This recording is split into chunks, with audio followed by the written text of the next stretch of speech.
Hi, this is Chris McKaylee, and today's podcast video is on convening a new legislative session in the California legislature. So this year, 2022, on Monday, December 5th at 12 noon, the California legislature will convene its next two-year session. Now, although this new session begins in December 2022, it is actually designated the 2023-2024 legislative session. So what are some of the legal requirements of convening a new legislative session? Well, first, of course, we look at the California Constitution and in Article 4, which deals with the legislative branch of government. Section 3A of Article 4 states, "The legislature shall convene in regular session at noon on the first Monday in December of each even-numbered year, and each house shall immediately organize. Each session of the legislature shall adjourn sine die by operation of the Constitution at midnight on November 30th of the following even-numbered year." So under this, the legislature enacted years ago several provisions of the California Government Code, basically sections 9020 to 9026.5, that's designated the meeting and organization of the legislature. And among the different provisions are the following. Again, 9020 of the Government Code says that the legislature shall convene in regular session at the city of Sacramento at noon on the first Monday in December of each even numbered year. So along the same lines as the Constitution. Section 9022 provides for the Senate convening. And Government Code Section 9022 explains that at the day and hour appointed for the assembling of any regular session of the legislature, the president of the Senate, who's the lieutenant governor, or in the case of his or her absence or inability, the senior member present shall take the chair, call the members and members-elect to order. Remember, every 2 years, half the Senate, 20 members, are up for election, and have the secretary call over the senatorial districts in their order from which members have been elected at the preceding election.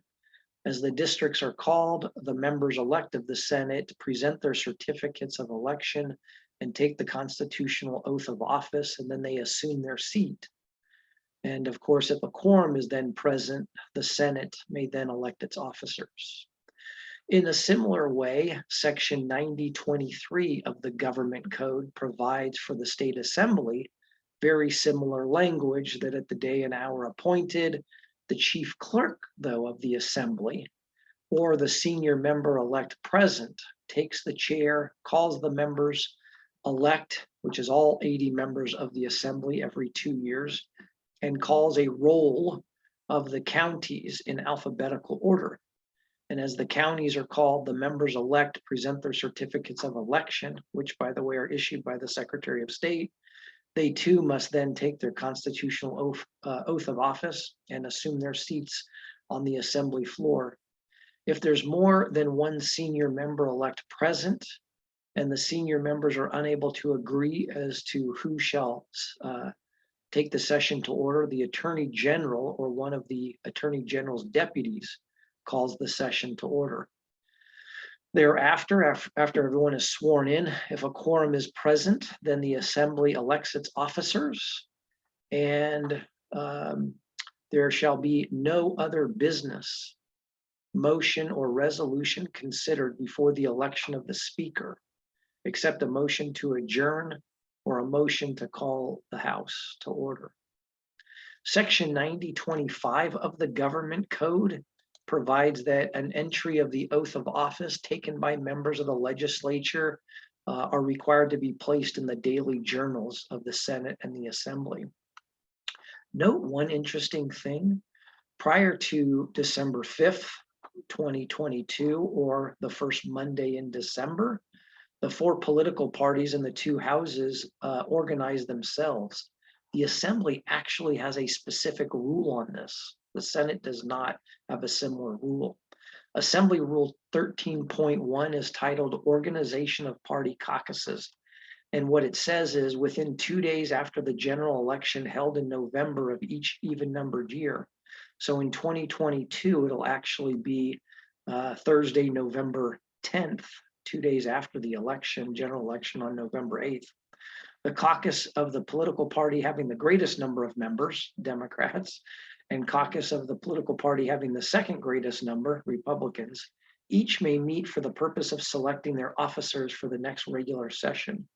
The convening of the respective party caucus meetings shall be at the discretion of the speaker for the Democrats and the leader of the caucus of the political party having the second greatest number of members. The rules and procedures of each caucus shall be determined by that caucus, but cannot be inconsistent with the rules of the assembly themselves. So those are some of the parameters of the convening of a new California legislative session.